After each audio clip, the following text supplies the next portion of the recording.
Magandang araw po sa inyong lahat mga kababayan at welcome back dito po sa PNR. At ito nga mga karibyo natin, breaking news, pumilos na sila. Malaysian Prime Minister at BP Sara Sanib Persana. Nako, Palasyo Kamara pahiya dito. Yan mga kababayan ang ating alamin. At bibigyan ng komento mula po ito kay Pinas News Insider. Nasa description po ang full video link ng video ito.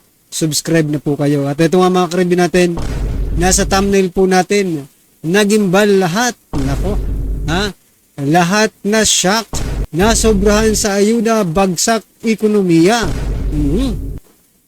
Dahil nga po riyan mga kabayan, ito, isashare po natin. Ito po. Nako. At ito pa, inflation rate sa Pilipinas, no? Bumaba nitong September, mga kababayan, sa 1.9%, no?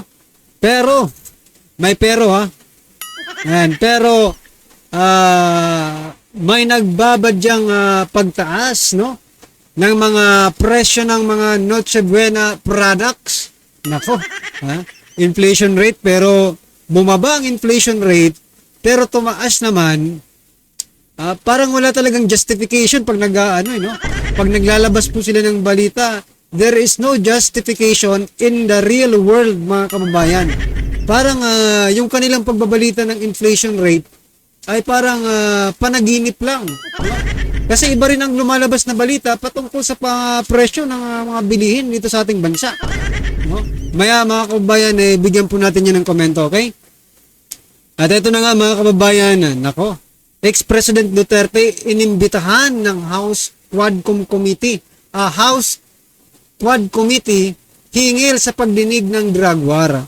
Isa lang po mga kababayan, no? Ang naiisip ko, baka gusto nilang i-contempt, wag na nilang wag na po nilang i-try. Baka gusto nilang i-contempt si dating Pangulong Duterte, baka, di ba? Baka magkaalaman na. Mamaya mga kababayan, bigyan po natin yan ng konting reaction, okay? At ito mga karibyo natin, isisingit din po natin ito, no? Kasi, teka lang, bebelto tayo dito.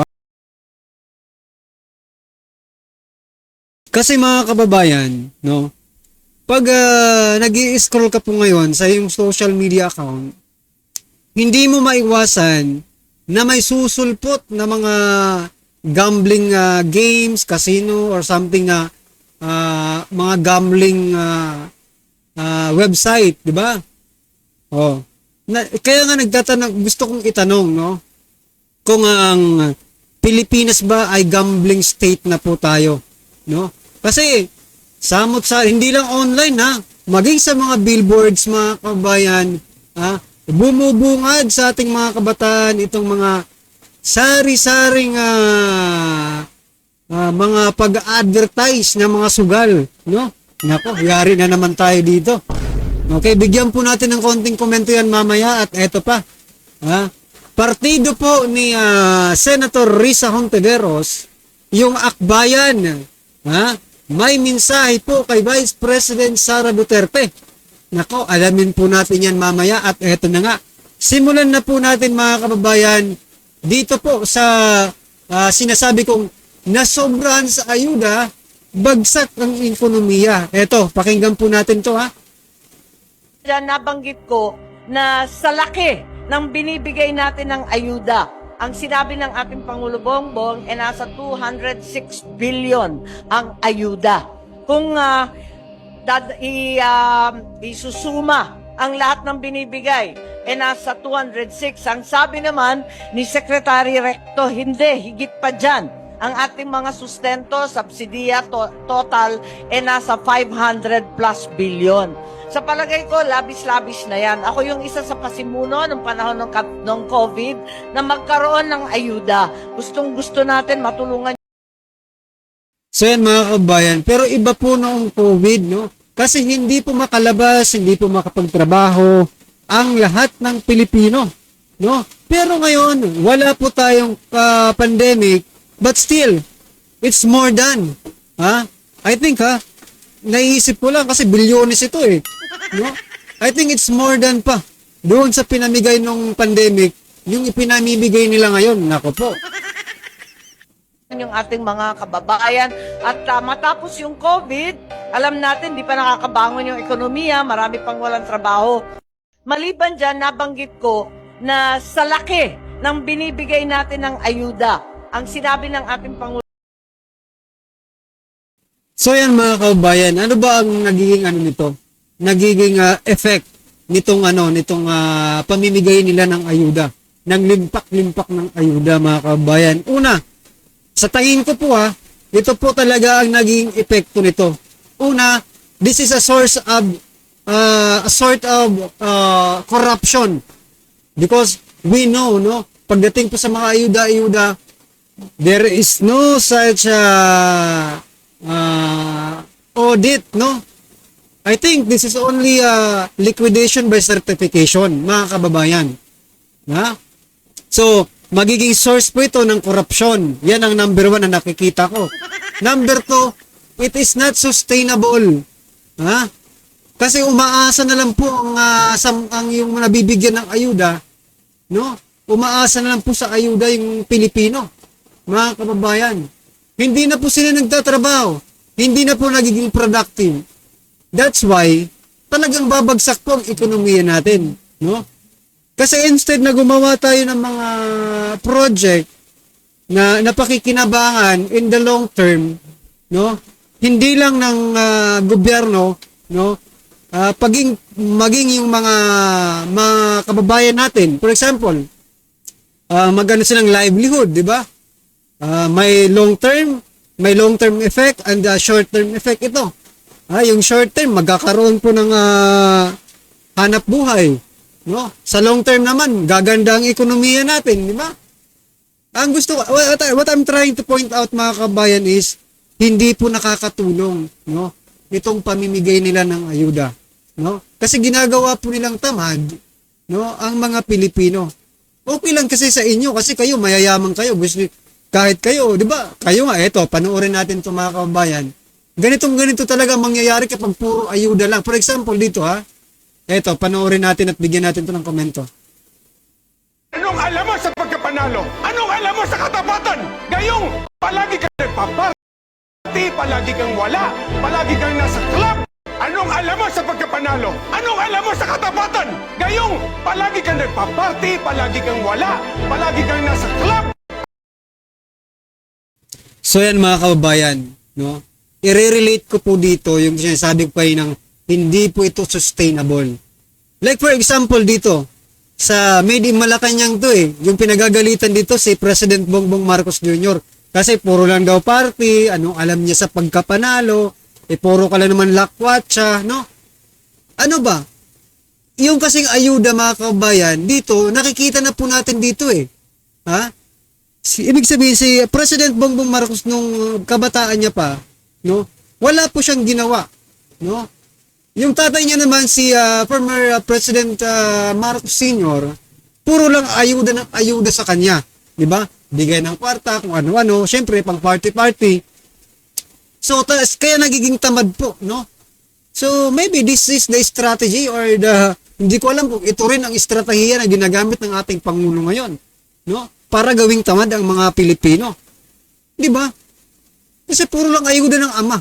Wala siyang ginawa, Wala po siyang ginawa na i-improve o mag-progress man lang siya. Puro ayuda lang galing sa ama. Party-party, lakwatsa, mga kabayan, no? Gaya ng ginagawa nila ngayong pang-aayuda. Yung tao po hindi na po nakakapagtrabaho or hindi na ginaganahan maghanap ng trabaho because there is an ayuda. Nakukuha niyo po mga kabayan, ito po ang dahilan. Itong video na ito. Na kung saan sila rin ang nagkwento nito sa Made in Malacanang, no? Party-party, ayuda ng ama. Tapos ngayon ginagawang project sa atin, no? Project ayuda talaga tayo ngayon Well anyway, ano man po inyong reaction diyan, i-comment nyo lang po. At eto na nga mga kababayan, nako po Ito po yung sinasabi ko. Dahil po sa mga ayuda-ayudang yan, no? Pansamantala lang yan Pansamantalang effect. Pansamantalang solution, no? Para maibsan po itong inflation rate. no? Kasi pag marami kang pera, syempre, mag-aano yan eh, madedetect po yan na, no? Nabababa yung inflation rate natin kasi may capacity na tayo to buy, di ba? Capacity to acquire, di ba? Kaya bababa po ang ating inflation rate. But wait, hindi po yan hindi po yan long term kasi maybe itong pagbabang ito ay dahil po sa mga ayuda na ibinibigay nila. Tingnan nyo po, yung long term na effect nito, no? Ito po sa kabila, DTI may na-monitor ng pagtaas sa presyo ng Noche Buena products. So yan mga kababayan, akala ko ba pababa ng pababa yung inflation rate? Pero bakit tumataas? No? Sasabihin na naman ng iba, talagang tumataas naman talaga ang tumataas naman talaga yung presyo ng mga Noche Buena products. Hello mga kababayan, October pa lang tayo ngayon. Hindi pa tayo November, hindi pa nga tayo nagde-December, di ba? O, ibig sabihin, mas tataas at mas tataas pa yan. Kaya, alert po kayo. Warning at alert na po ito. Grabe. Eto mga kababayan, pag-usapan po natin. Yan.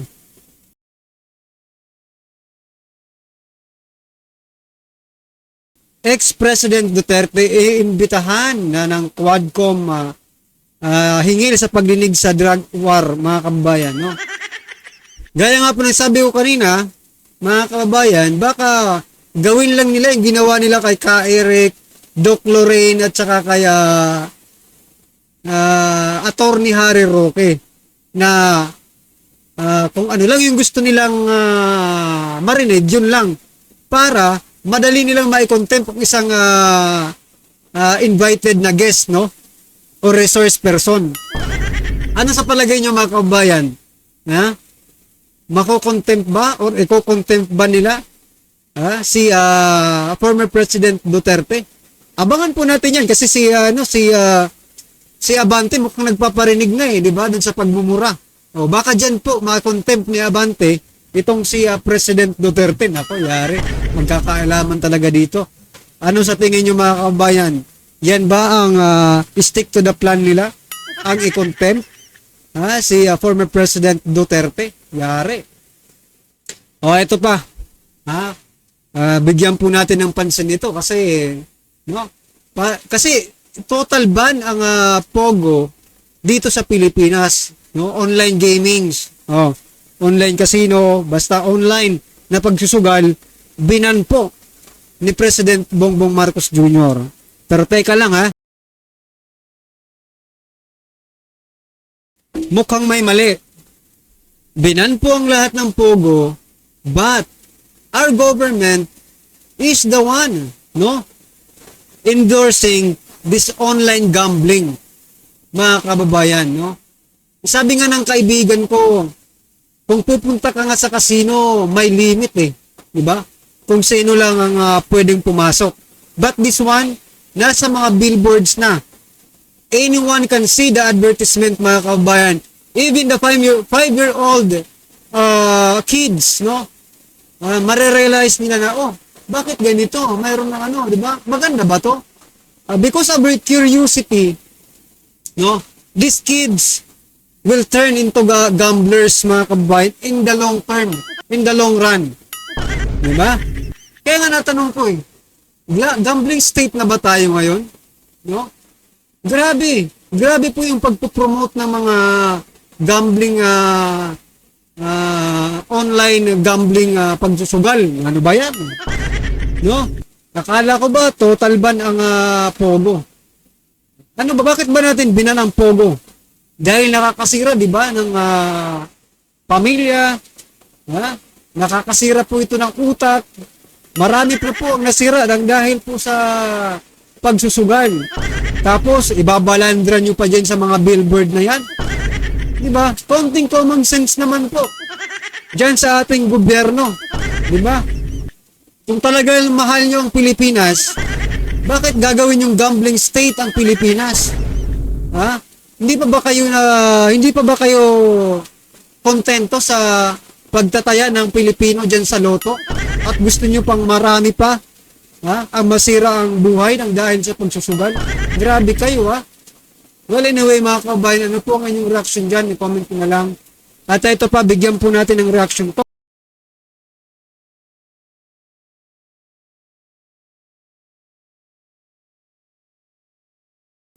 Eto mga kababayan, akbayan kay BP Sara. Ngayon na nga lang nagsalita sa WPS, ginamit pang patutsada sa kalaban. yan po yung patungkol sa itatapon ni Vice President Sara Duterte, ang ama nilang si Marcos Sr., no? Ipapahukay at itatapon sa WPS. Nako kasi kayo ang akbayan, no? Napakakitid po ng utak ninyo. O, totoo lang, hindi nyo na-gets kung anong gustong ibig sabihin ni Vice President Sara Duterte. Ibig sabihin ng po nun, walang respeto, walang utang na loob itong kanilang pamilya sapagkat, sino po ba ang nagpalibing sa kanilang ama dyan sa libingan ng mga bayani? Kung hindi po, no, dahil kay Pangulong Duterte, malamang sa malamang, nasa freezer pa rin ang kanilang ama.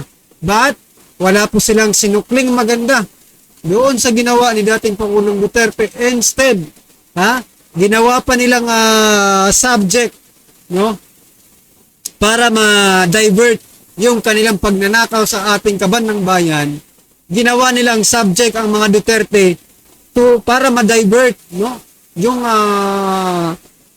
mind or yung perception ng taong bayan patungkol po diyan sa kanilang mga pagnanakaw, pangurakot at kung ano-ano pa. Diba? Grabe talaga mga kababayan. Well, anyway, eto, pakinggan po natin at bigyan ng correction itong video ito. Ito ang balita ngayon, viral at pinag-uusapan ngayon sa mundo ng social media. Ang diumano'y balitang. Ito ang balitang dapat malaman ng taong bayan, Vice President Sara Duterte. Hindi na mapipigilan pa, tila ibinilandras sa publiko na sa kabila ng paninira sa kanya ng mga nasa administrasyon ngayon ay patuloy pa rin ang tiwala ng mga tao sa kanya at maging ang mga taga-ibang bansa. Batid ng ilan nating mga kababayan na tila patindi ng patindi ang tila paninira ng ilang kawani ni House Speaker at ng ilang mambabatas kay Vice President Sara Duterte. Ngunit sa kabila ng lahat ng ito ay patuloy pa rin ang tiwala ng mga taga-ibang bansa sa kakayahan ng Vice President na si Sara Duterte. Kaya sila pa mismo ang nag-courtesy call dito. Pero bago ang lahat, kung bago ka pa lamang sa aming channel, please huwag kalimutang mag-like, subscribe at i-click ang notification bell para mas maging updated ka palalo sa lahat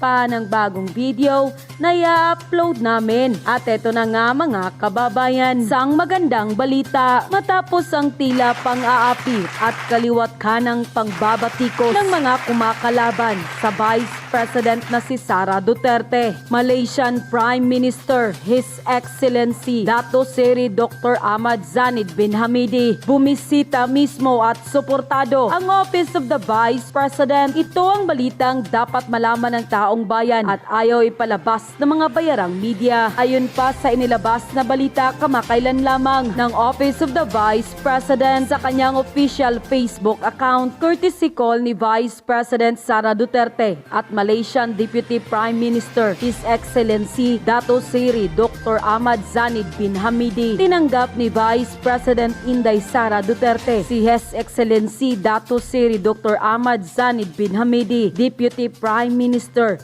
at Prime Minister of Rural and Regional Development of Malaysia sa Office of the Vice President Central Office sa Mandaluyong City. Sa kanilang pagpupulong, binigyang diin ng Deputy Prime Minister ang kahalagahan ng regional cooperation sa pagtugon sa mga hamon na dulot ng illegal drug trafficking, particular na sa maritime nation. Tinalakay rin ng Vice Presidente ang disaster risk reduction at pagpapalitan ng mga makabagong ideya kaugnay ng technical vocational education training. Binigyang diin rin ng Vice Presidente ang hakbang ng Pilipinas sa pagtugon sa climate change at ang programang pagbabago, a Million Learners and Tree campaign ng OVP na naglalayong makapagtanim ng 1 milyong puno sa buong bansa. Nagtapos ang pagbisita sa muling pagpapatibay ng ugnayan sa pagitan ng Pilipinas at Malaysia at sa patuloy na pakikipagtulungan ng dalawang bansa.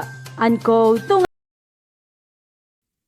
So yan mga kababayan, si Vice President Sara lang ang nakakagawa nito. Kay dating Vice President Leni Robredo, wala tayong nababalitahan ganito, di ba?